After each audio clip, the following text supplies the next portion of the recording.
voted on this floor, she said, quote, "Don't characterize what we did before as a mistake. This was not a mistake, it was a decision," end quote.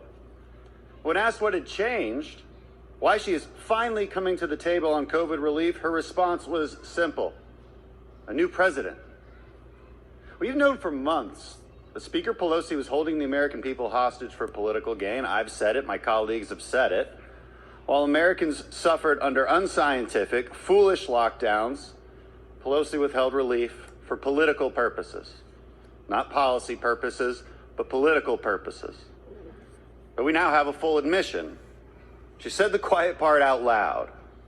This was never about what was best for the American people, never about honest policy disagreement. It was about preventing President Trump from getting any credit.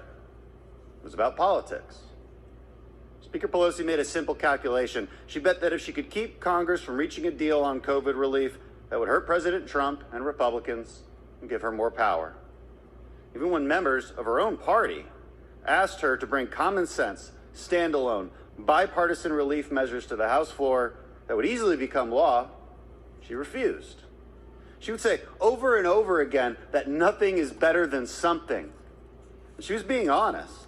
She honestly believed that nothing was better than something, but better for who? Not for the American people, that's for sure. She believed that nothing was better than something for her and her party. It's hard to imagine a more awful and heartless strategy. And what's worse, Speaker Pelosi does all of this while people in her home state suffer from unscientific, unconstitutional lockdowns the Democrat leaders in California are forcing upon their citizens. These lockdowns are not based in science. They never have been. Study after study shows that they yield little, if any, benefits, but they impose extreme costs on the small businesses suffering under them. You know what else? The Democrat leaders making these executive orders, they know this too, because they're violating their own guidelines. The Speaker of the House couldn't even let a pesky little lockdown get in the way of a haircut appointment, even though those same lockdowns destroy the lives of her constituents. We've all seen the heartbreaking video of Angela Marsden, the owner of Pineapple Hill Saloon and Grill in Los Angeles. Everyone should have to watch that testimony as Democrats shut down her outdoor dining while a Hollywood studio sets up shop right next door.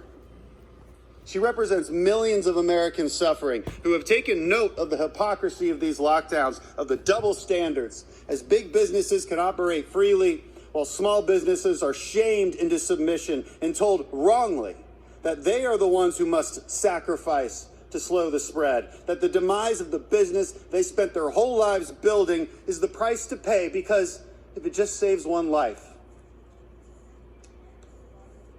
But this is unscientific nonsense, and we all know it.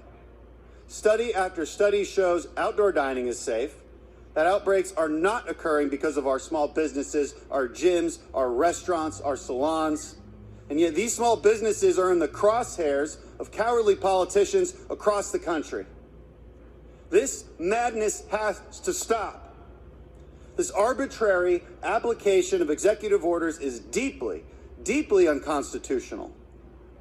Justice Gorsuch recently stated, "There is no world in which the Constitution tolerates color-coded executive edicts that reopen liquor stores and bike shops, but shutter churches, synagogues, and mosques." Americans have had enough. It is time to stand up against the hypocrisy of these so-called leaders